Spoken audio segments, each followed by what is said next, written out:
오늘 봉독해드린 말씀 속에서 축복의 사람. 여러분, 우리는 축복의 사람입니다. 아멘. 네, 그래서 우리는 행복한 사람입니다. 이스라엘아, 너는 행복한 사람이로다.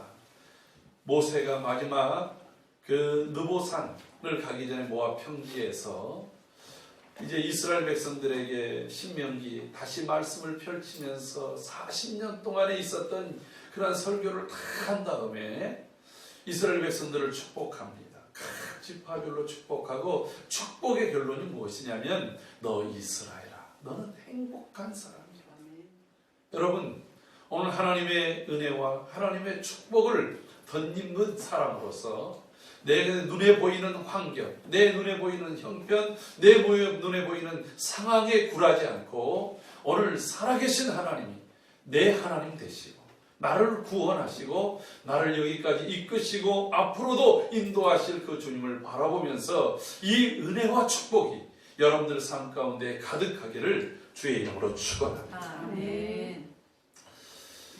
오늘 자신의 이제 마지막 유언이자 그리고 자신의 12 아들을 향해서 한 사람 한 사람 이름을 부르면서 축복 기도를 합니다. 여기 49장을 시작하면서 이렇게 말씀을 하고 있습니다. 49장 1절 먼저 보면 야곱이 그 아들들을 불러 이르되 너희는 모이라, 너희가 후일에 당할 일을 내가 너희에게 이르리라. 너희는 모여 들으라. 야곱의 아들들아, 너희 아버지 이스라엘에게 들을지어다.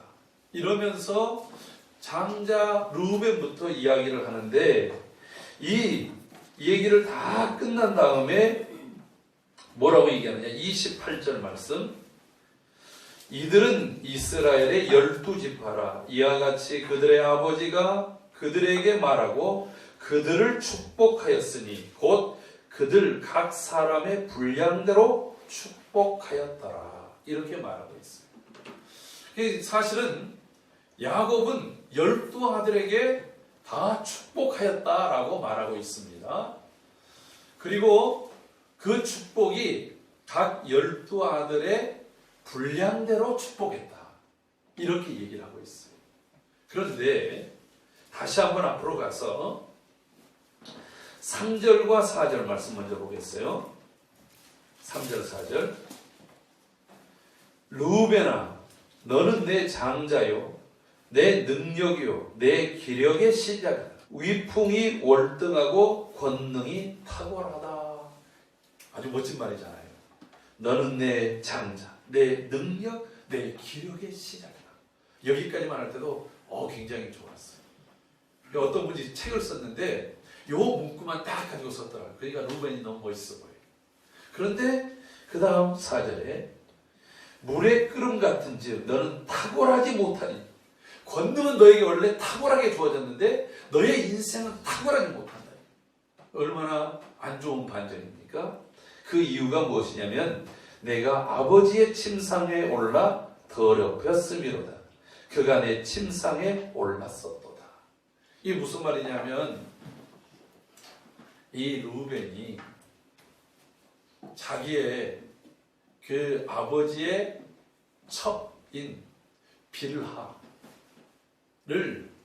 그냥 범해버렸어요.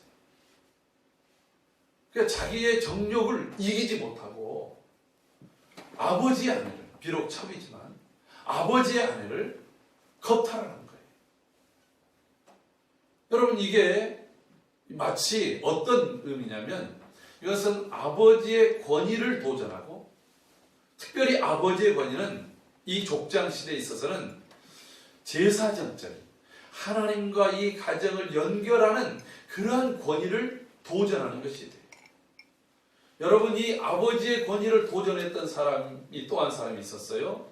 그게 누구냐면 노아의 아들이었던 함이라고 하는 친구가 홍수 이후에 농사를 지었습니다. 포도 농사를 지었는데 노아가 그 포도를 걷어서 포도 알갱이만 먹지 않고 이걸 발효시켜서 먹었다가 취해버린 거예요. 그 취하니까 너무 몸이 더워서 그런지 옷을 다 벗고 그냥 자는 거예요, 나체로. 그런데 아버지가 자고 있는 그 모습을 함이 보고 그것을 자기의 형 셈과 그리고 또 야벳에게도, 그 막내 야벳에게도 그것을 가지고 아버지가 하나님의 뜻을 이루고 뭐 인류를 구원하고 새로운 인류의 조상이 되겠다고 하더니 아버지 꼴을 보라고. 아버지가 지금 술에 취해서 빨가벗고 수치를 드러내고 지금 대자로 자고 있다. 그 이야기를 들었던 이 셈과 야벳이 자신들의 겉옷을 벗어서 둘이서 뒷걸음질 쳐가지고 아버지가 누워있는 곳에 가서 그를 덮어줬어요. 아버지가 술에 깨어나서 이 상황을 듣게 된 겁니다. 그때 노아가 이런 얘기를 해요. 가나안의 아비 함은 저주를 받아서 그 형제들의 종이 될지어다. 그리고 셈의 하나님을 찬송하라. 그리고 야벳을 축복한다. 여러분, 아니 실수 누가 한 거예요? 아버지가 있잖아요. 아버지가 술 먹고 아버지가 취해서 아버지가 벗고 잔 거예요. 아들은 다만 그것을 봤을 뿐이에요. 그런데 어떻게 이렇게 그 둘째 아들을 심하게 저주하고 그리고 또 첫째 아들과 막내 아들을 축복할 수 있을까요? 여러분, 이것이 시편에서 보면 이스라엘 백성들이 애굽에서부터 가나안까지 가는 여정을 바로 함의 후손들을 쳤다. 구스에서부터 막내 아들 가나안까지, 그 애굽에서부터 가나안까지 여정이 바로 함의 후손들을 심판하고 징벌하는 과정으로 묘사하고 있다고 합니다. 여러분, 이것은 맨 처음 하나님이 창조한 아담과 하와를 유혹해서 하나님의 권위를 도전했던 사단을 징계하는 모습처럼 그렇게 이 구속사에서는 이야기를 할 정도예요. 그러니까 여러분, 이 아버지에게 주어진 그러한 영적 권위, 아버지에게 주어졌던 그것을 도전한 것에 대해서 성경에서는 이렇게 엄하게 이야기를 하고 있다. 지금 르우벤을 향해서 네가 장자인데 너는 이제 탁월하지 못하다. 너는 분명히 내 기력의 시작이고 능력이 월등하고 내 능력이고 또 그런 모든 권능이 탁월하지만 너에게는 그 모든 것들을 제해버린다라고 합니다. 장자에게 주어졌던 장자권이 제해집니다. 그래서 역대상 4장에도 보면 이 야곱의 아들들에 대한 얘기를 하다가 무슨 얘기를 하냐면 르우벤은 야곱의 장자이지만 그에게서 장자의 명분을 제해서 요셉에게 주어집니다. 왜요? 그가 그의 아버지의 침상을 더러웠기 때문이다. 이렇게 얘기를. 여러분, 이게 무슨 축복입니까? 또 그 다음 절을 볼까요? 5절 보면 시므온과 레위는 형제요 그들의 칼은 폭력의 도구로다. 내 호라 그들의 모의에 상관하지 말지어다. 내 영광아 그들의 집회에 참여하지 말지어다. 그들이 그들의 분노대로 사람을 죽이고 그들의 혈기대로 소의 발목 힘줄을 끊었음이로다 라고 말하고 있습니다. 여러분, 지금 시므온과 레위 둘째와 셋째에 대한 얘기도 여러분 이 내용 속에 어디 굉장히 마음이 포근해지고 미래가 밝아지고 그리고 또 희망 섞인 그런 얘기가 없잖아요. 왜 그럴까요? 이 시므온과 레위가 야곱이 아버지의 집으로 돌아오던 중에 세겜이라고 하는 곳에서 잠시 머무를 때 그곳에 그 외동딸이었던 디나가 그 동네는 어떤가, 동네 여인들은 어떤가 구경 갔다가 세겜이라고 하는 친구에게 그만 겁탈을 당합니다. 근데 이 세겜이 비록 그렇게 겁탈을 했지만 디나를 아주 열렬하게 좋아했던 모양. 그래서 어떠한 빙패, 어떠한 예물을 요구하더라도 내가 다 들어줄 테니까 이 야곱의 딸 디나만 아내로 달라는 거예요. 그래도 이 세겜은 책임질 줄 아는, 그 행위는 잘못됐지만 그래도 자신의 행위에 책임질 줄 아는 그런 모습은 있잖아요. 야곱이 어쨌든 할례 없는 이 백성들, 언약받지 않은 이들에게 이런 일을 당한 것에 대한 수모를 겪고 분에 차 있지만 자신의 아들들이 다 돌아올 때까지 입을 꼭 다물고 있었어요. 그리고 이제 양을 치고 돌아온 아들들에게 이 상황을 얘기합니다. 그랬더니 아들들이 동기탱천해야 합니다. 그러다가 이렇게 얘기합니다. 우리가 너희들에게 어떤 예물을 바라는 것이 아니라 너희가 우리처럼 할례 받지 않은 하나님과 언약이 없는 백성하고는 우리는 혼례를 할 수 없다. 사실은 그렇지 않거든요. 근데 어쨌든 너희들이 만약에 할례를 행한다면 우리가 너희들하고 같이 혼인하고 같이 교제하겠다. 그랬더니 이 이야기를 듣고 세겜이 자기 종족들에게 다 얘기하는 거예요. 야곱이 거부다. 야곱은 복을 받은 사람이다. 야곱 하나 붙잡으면 우리 민족이 복을 얻을 수 있고 그들의 모든 것이 우리 것이 된다. 왜냐하면 그들은 숫자가 작고 우리는 숫자가 많기 때문에. 당연히 그들이 우리에게 흡수되지 않겠냐. 그래서 그들 모두가 할례를 행합니다. 여러분, 유목사회에 있어서 약속이라고 하는 것은 생명과 같은 거예요. 제가 늘 얘기하지만 유목민들에게 있어서 신용은 대단히 중요한 가치예요. 그런데 이렇게 약속을 했어요. 그 약속이 내가 실언이든지 약속을 해서 내가 손해가 있든지 약속은 지켜야 되는데 할례를 행하고 가장 고통스러운 날이 됐던 한 3, 4일 정도 되던 날에 시몬과 이 레이가 둘이서 칼을 차고 가서 이 고통스러워서 아무 힘도 못 쓰고 있는 세겜족 남자들을 다 죽이고 그들 가운데 있는 재물들을 약탈해서 돌아온 거예요. 야곱이 이것을 보고 분노합니다. 왜냐하면 그 주변에 있었던 모든 유목민들은 다른 유목민들하고 동맹을 맺어요. 그 동맹을 맺은 상태에서 내가 다른 사람을 그 동맹 맺은 사람 중에 한 사람을 죽이면 이 동맹 맺은 다른 모든 사람들이 나의 적이 되는 거예요. 이게 이제 유목사회의 굉장히 중요한 특징이 있거든요. 그러니까 야곱이 이 지금 세겜 부족 하나를 죽임으로 인해서 가나안 땅에 살고 있던 모든 사람들이 다 야곱의 적이 돼서 야곱의 가문을 이제 진멸해버릴 상황이 놓인 거예요. 그때 하나님이 야곱에게 너 베델로 올라와라. 너 도주할 때에 베델에서 나에게 제단을 쌓으면서 얘기했던 대로 베델로 올라와서 제단을 쌓아라. 야곱이 그걸 깨닫고 집안에서 이제 우상을 버리고 옷을 정제하고 그리고 그들이 이제 버려야 될 모든 것들은 다 정리하고 베델로 올라갑니다.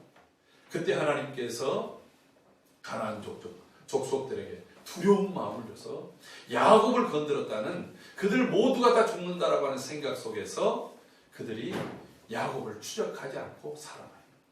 하지만 야곱에게 있어서는 이 사건이 엄청난 충격이었어요. 자신을 냄새나는 사람. 무슨 말이에요? 야곱은 약속을 저버리는 인간이다. 그 주류 사회 속에서 약속을 저버렸다라고 하는 것은 인간이 아니라는 거예요. 함께 교제할 만한 사람이 아니라는 거예요. 그런 부모에게 수모를 준 사람들이 누구냐? 시몬과 레이라는 거예요. 그래서 이들을 마지막 유언 자리에서 이렇게 얘기를 한 거예요. 저들의 모임, 저들의 회의, 저들이 뭔가를 도모할 때 내오나 저들과는 상관하지 마. 참여하지 마. 여러분, 저는 이게 분명히 아까 우리가 읽었던 대로 이 아들들을 축복하고 그들의 분량대로 축복했다고 하는데 왜 이렇게 얘기했을까? 야곱의 입장에서는 아직까지도 르우벤, 시몬, 레이까지 오는 이 과정 속에서의 이 아픈 상처들에 대해서 견딜 수 없었다. 그래서 그것을 노골적으로 직접적으로 지적한 거예요. 그럼 여러분, 야곱의 이야기는 저주가 아니에요. 왜 이렇게 뼈아픈 얘기를 주고 가면서 할까요? 그것은 바로 창자예요. 너의 이 잘못을 뼈저리게 깨닫고 돌이키라는 말이에요. 시므온과 레이여, 너희들의 감정과 분노 때문에 칼을 들지 말고 너희들 돌아서라는 거예요. 아멘. 할렐루야. 여러분, 아픈 손가락일수록 사실은 더 많이 관심을 가잖아요. 부모는 내 10자녀가 있을 때에 그 중에서 아픈 손가락일 때 더 마음이 가고 신경이 쓰이고 거기에다가 더 관심이 가고, 비록 그 등짝을 치면서 이놈아 너 못쓸 놈아 할 때 진짜 몹쓰라고 하는 거예요. 돌이키라는 마음이 있지 않습니까? 이것이 부모의 심정인 줄로 믿습니다. 너의 지금 삶에서 축복의 삶으로 돌이키라는 거예요. 왜?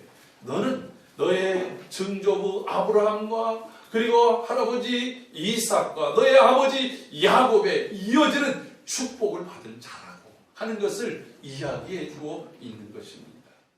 할렐루야.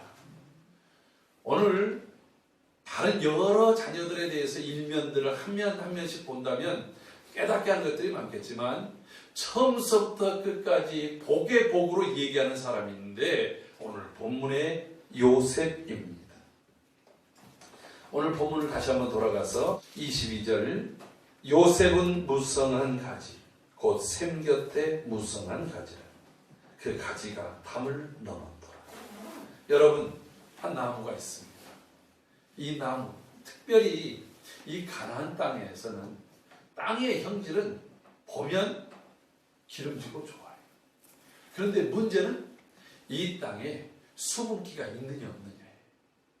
그러니까 수분기가 있으면 그 나무가 굉장히 커지고 풍성한 열매를 맺게 되어요. 지난주에 저희 노예가 있었어요. 노예가 끝난 다음에 비가 오지만 이 인천대공원 가을 소풍을 가자고 아들을 갔는데 우산을 쓰고 비를 맞으면서 신발에 물이 들어오는 가운데도 하자고 하니까 후배 목사님들이 전한 대로 갔어요. 엄청 춥더라고요. 근데 이제 그 후문 쪽으로 가면 인천에 명물이 하나 있습니다. 약 한 870년 된 은행나무가 있어요. 한 그루가 870년 동안 어마어마하게 크게 자랐는데 거기가 보통 그 단풍이 늦게 드는데 다른 데는 다 떨어졌대. 그 나무만 황금빛을 드러내고 있더라고요. 얼마나 멋있겠습니까? 그 한 나무가 오랜 동안 있으면서 열매도 맺어요. 알갱이는 작아졌지만 어마어마한 열매를 맺습니다. 그래서 이것이 천연기념물로 이제 등재가 됐어요. 우리나라에. 그곳은 그 옆에 개천이 흐릅니다. 아마도 그래서 그런지 그 나무가 그렇게 오랜 기간 동안 건강하게 지낼 수 있었던 것 같아요. 이 요셉을 향해서 야곱이 바라보는 것이 요셉이 바로 그와 같다라고 하는 거예요. 뭐라고 얘기합니까? 샘 곁에 심겨진 나무. 그래서 항상 그 잎이 무성하고 커진다라고 하는 거예요. 우리 교회 뒷곁에도 옆집 나무이긴 한데 밤나무 한 그루가 있어요. 이게 우리가 이곳으로 이전에 올 때까지 20년 전만 하더라도 나무가 그다지 크지 않았어요. 근데 20년이 지나오면서 이 나무가 어마어마하게 크죠. 그 앞에 사실 이 교회를 건축했던 목사님이 지었던 오동나무 한 그루가 있었는데 낙엽이 너무 떨어지니까 저희가 그때 잘랐어요. 이제 오동나무도 없으니까 이 나무의 가지가 막 뻗어서 우리 마당까지 왔어요. 가을에는 여기서 밤이 수백 개가 떨어져서 우리의 알차 수입이 되고 있어요. 여러분, 그 밤나무 한 그루가 그 집에는 더 많이 한 8, 90% 떨어지겠죠. 나머지 한 10%가 우리 마당에도 옆집에도 이렇게 떨어져서 가을에 보면 사람들이 남의 그 밤나무에 올라가서 따지는 못하지만 내 쪽으로 떨어진 것을 줍기 위해서 이 동네 어른들이 열심히 아침 저녁으로 돌아다니는 걸 볼 수 있었어요. 요셉의 삶이 그와 같다는 거예요. 자신에게 풍성함이 담 곁을 넘어서 다른 사람들에게도 유익을 줄 수 있는 그런 삶. 그가 저절로 그런 건 아니에요. 그의 인생에 고난도 있습니다. 23절 보십시오. 활 쏘는 자가 그를 학대하며 적개심을 가지고 그를 향해서 쏘았다라고 하는 거예요. 무수한 화살이 그에게 날아옵니다. 그런데 중요한 것은 24절 말씀 함께 읽어볼까요? 요셉의 활은 도리어 굳세며 그의 발은 힘이 있으니 이는 야곱의 전능자 이스라엘의 반석인 목자의 손을 힘입음이라. 아멘. 여러분, 요셉의 팔은 도리어 굳셉니다. 그의 팔은 힘이 있어서 자신을 향해서 도전해오는 모든 대적들, 그 대적들의 수가 무수하게 많지만 그것들을 오히려 일격에 반격하고 그들을 그 싸움에서 승리할 수 있었던 이유가 뭐냐면 야곱의 전능자이신 이스라엘의 반석인 목자의 손을 그가 힘입었기 때문이라고 말하는 것입니다. 할렐루야. 이 요셉에게는 복이 있습니다. 25절에 이런 말을 합니다. 내 아버지 하나님께로 말미암나니 그가 너를 도우실 것이요 전능자로 말미암나니 그가 내게 복을 주실 것이라. 위로 하늘의 복과 아래로 깊은 샘의 복과 젖먹이는 복과 태의 복이로다. 여러분, 이 복이 우리 모든 지체들에게 함께하기를 주의 이름으로 축복합니다. 아멘. 이미 요셉은 이 복을 받고 이 복을 누리고 이 복을 그리고 증거하며 살았어요. 이것을 그의 아버지도 그의 형제들도 그리고 다른 모든 사람들도 요셉을 볼 때에 그에게는 복덩어리. 여러분, 며느리 하나가 잘 들어오면 우리 집안에 복덩어리가 굴러왔네 그러잖아요. 예? 사람 하나 잘 들어오는 것이 복이 굴러오는 경우들이 있어요. 여러분, 우리 영광교회 모든 성도들이 가는 곳은 바로 복덩어리들이 굴러서 말똥구리처럼 더 커져서 더 많은 영향력을 미치는 그런 삶이 되기를 주의 이름으로 축복합니다. 과연 어떻게 그렇게 살 수 있느냐? 오늘 이 요셉이 하나님의 축복을 온몸에 담고 살았던 것, 거기에는 몇 가지 이유가 있어요. 첫째는요, 야곱의 12아들 모두가 이 복을 가지고 태어난 거예요. 오늘 우리 권지사님이 기도할 때 얼마나 감동이 있었는지, 여러분들은 어떤 면에서 감동을 받은지 모르지만 에베소서 2장의 그 말씀으로 하나님이 1장의 말씀, 신령한 복을 우리에게 주시려고, 여러분, 이미 예수 그리스도 안에서 우리에게는 그 신령한 복이 주어진 줄로 믿습니다. 저 갈보리 언덕 십자가를 주님이 지셔서 우리의 모든 죄가를 사하시고 하나님과 우리 사이에 화목을 이루시고 하늘의 백성으로 살아갈 수 있게 하신 것 자체가 하늘의 복을 받은 사람들이에요. 오늘 이 요셉을 향해서 네가 하늘의 원천, 땅의 원천이고 하늘에부터 내리는 그 복이 너에게 주어졌다고 말하는 그 복이 오늘 우리 모든 성도들에게 이미 주어진 줄로 믿습니다. 아멘. 여러분, 내가 복된 사람이다라고 하는 이 자각의식이 오늘 성령 안에서 내 안에 있어야 돼요. 단순히 지식으로 지금 말씀을 들었기 때문에 그런가 보다가 아니라, 맞아, 나는 예수 그리스도 안에서 복의 원천이에요. 하나님이 아브라함을 부르실 때에 뭐라고 얘기합니까? 너는 너의 본토 친척 아비집을 떠나라. 내가 지시한 곳으로 가라. 내가 너를 복이 되게 할지니라. 그 자체, 아브라함 자체가 복이 되게 하겠다는 거예요. 아브라함을 축복하는 사람들에게 축복을 주고 아브라함을 저주하는 자에게 저주하겠다라고 하는 거예요. 그리고 내가 너와 내 후손에게 그 복을 주겠다라고 하는 거예요. 아브라함을 통해서 가진 믿음, 오늘 예수 그리스도 안에서 우리를 아브라함의 자손이 되게 하겠다고 갈라디아서 3장 13절에 말하고 있지 않습니까? 그 복을 우리가 믿음으로 아브라함의 자손이 된 모든 사람들에게 주신 복이 바로 그 복이라고 하는 거예요. 여러분, 이 사실을 성령께서 우리 안에 믿음으로 환히 밝혀주시고 견고하고 흔들리지 않는 그 믿음으로 이 복을 누리기를 주의 이름으로 축복합니다.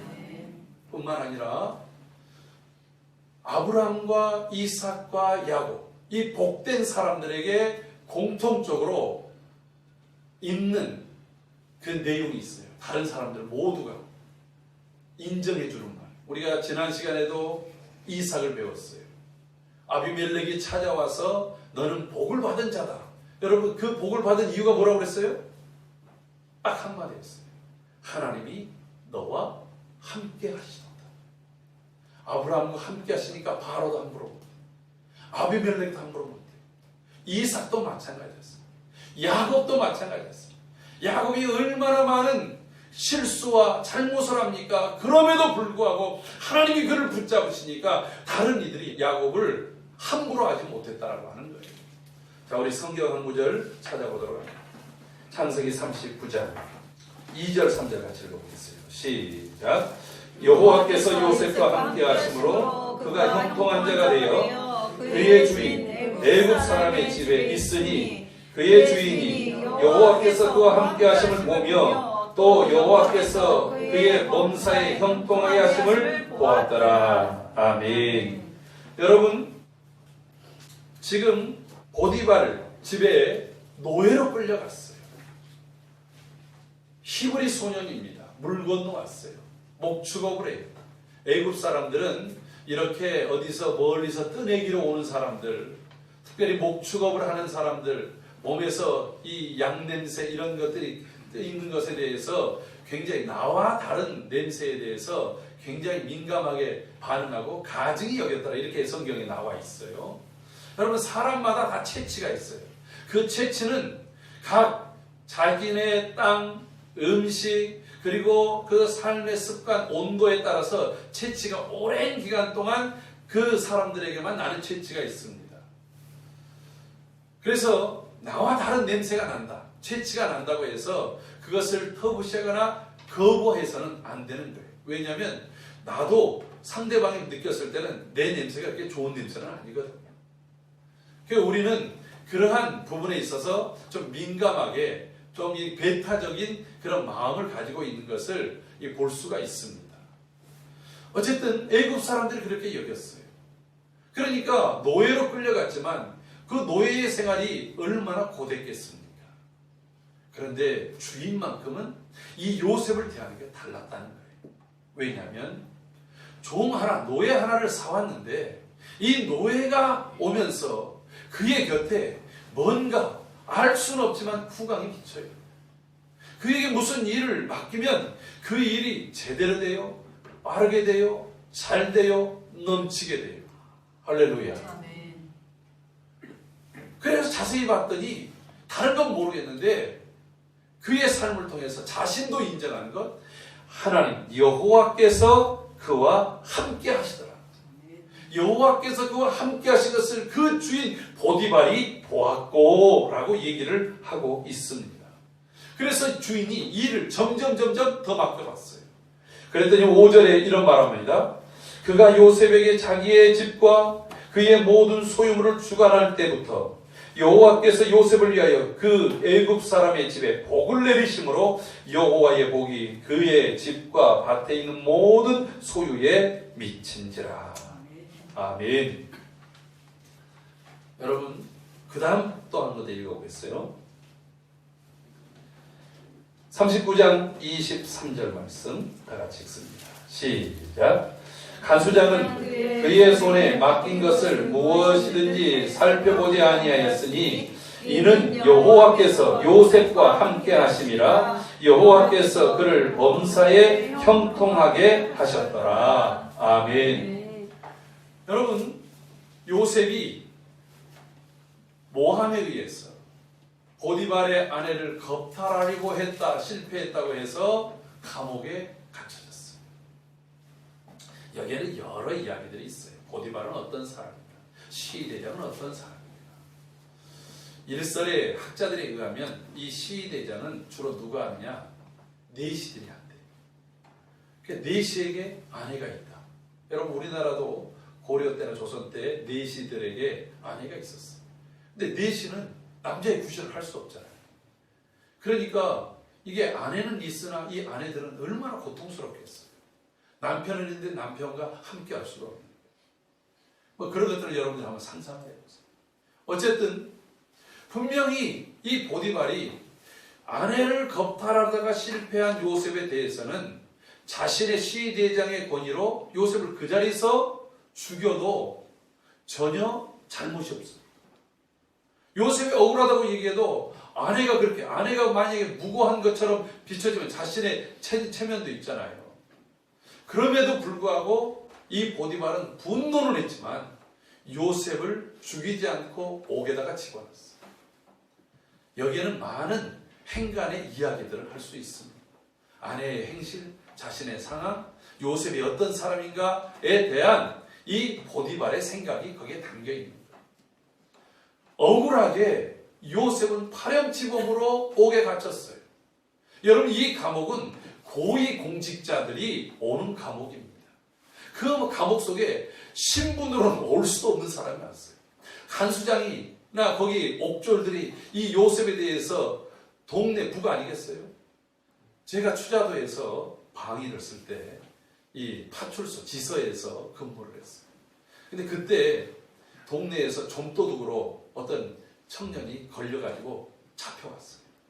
그게 제 취조를 하는데 거기 이제 지서장, 차서, 순경 해가지고 한 너댓 명이 있는데 그 순경한 사람이 이제 그 조사를 할 거 아니에요. 그리고 조사를 하다가 이제 지나쳤어요. 그러더니 다른 순경이 전혀 모르는 상태에서 왔어요. 너 뭐야? 점도둑으로 걸렸는데요. 그냥 지나가면서 콩봉으로 뒤통수를 팍 치는 거예요. 얼마나 아프겠어요. 근데 말을 못해요. 그러다가 또 배가 뚱뚱하게 나온 차석이 또 와가지고 얘 뭐야? 얘 점도둑으로 잡혔는데요. 그러니까 또 뒤통수를 손바닥에 딱 치는 거예요. 그러니까 완전히 지나다니면서 동네 북인 거예요. 여러분, 요셉의 상황을 한번 생각해 보세요. 고위 공직자가 아니에요. 노예입니다. 노예가 주인의 아내를 겁탈하려다가 실패하고 여기 왔다는 거예요. 그의 상황과 삶이 얼마나 고단하겠습니까? 비천하겠습니까? 그런데 오늘 본문에서 보면 그렇게 대하지 않았다는 거예요. 왜요? 이 간수장이 보니까 요셉에게 하나님이 함께 하셨다. 여호와께서 요셉과 함께 하심을 그가 보게 되니까 자기 일을 맡겼어요. 여러분, 간수장이 자기 일을 잘못 처리했다가는 여기 고위공직자들이기 때문에 어떻게 될지 모르잖아요. 그러니까 믿고 맡길 만한 사람이 아니면 못 맡깁니다. 그 일들을 요셉에게 하나하나 맡기는데 나중에는 재반 모든 일들 22절에 보면 옥중 죄수를 다 요셉의 손에 맡김으로 그 재반 사물을 요셉이 다 처리했다. 여러분, 옥중의 일을 처리하는 죄수, 이게 말이 됩니까? 예? 그것도 노예 출신이 고위 공직자들을 전부 그 사물을 처리한다. 그렇게 맡길 수 있도록 한 이유는 여호와께서 그와 함께 하셨기 때문에. 그럼 뭐예요? 오늘 요셉이 앞서 이야기했던 것처럼 그가 위로는 하늘의 복과 아래는 깊은 샘의 복과 젖먹이의 복과 태의 복이로다라고 하는 그 모든 복의 복을 그가 정말 축복의 사람임이 드러난 것이 무엇이냐면 그가 어떤 자리에 있느냐 이게 중요한 게 아니에요. 어떤 상황에 있느냐 이게 중요한 게 아니에요. 그가 노예로 있든지 죄수로 있든지 아니 나중에 신분이 바뀌어서 애국의 총리로 있든지 그 모든 삶에는 하나님이 함께 하셨기 때문에. 아멘. 할렐루야. 아멘. 하나님이 여러분들과 함께 하십니다. 아멘. 주님이 약속했어요. 내가 세상 끝날날까지 너희와 항상 함께 있으리라. 아멘. 하나님께서 야곱 비록 포로로 끌려가는 그 이스라엘 자손들을 향해서 야곱아 내가 너와 함께합니다. 네가 물을 건널 때에 강이 너를 또 침범하지 못하고 불 가운데 지나갈 때 불이 너를 사르지 못하리라. 왜냐하면 내가 너와 함께하기 때문이다. 여러분, 주님은 분명 우리와 함께 하시겠다고 약속하셨습니다. 그 함께 하신 하나님을 믿습니까? 아멘. 여러분, 이 믿음이 분명합니까? 내 날마다의 삶 속에서 과연 하나님이 나에게 함께 하시겠다고 약속했는데 과연 나는 그 함께 하신 하나님과 동행하고 있느냐. 중요한 것은 하나님이 약속하신 것을 신실하기 때문에 반드시 지키는데 내가 그 하나님과 한 걸음 한 걸음 동행하고 살고 있느냐. 그래서 시편 기자는 72편에서 이렇게 말합니다. 너희는 여호와의 선하심을 맡고 왔죠. 하나님과 함께하는 사람, 하나님과 함께하는 사람에게 주어지는 것, 하나님이 우리와 함께 하셔서 우리의 모든 일마다, 상황마다, 그리고 모든 때마다 도우시며 이끄시며 인도하심을 이 시대에 하나님의 백성들이 보여야 되지 않겠습니까? 지금 이 코로나19로 인해서 교회는, 한국 교회는 심히 약해질 대로 약해졌고 또한 손가락질을 당하고 외면당하고 있습니다. 이때 어떻게 우리가 복음을 드러내고 마지막 시대를 준비하겠습니까? 나와 함께 하시나라.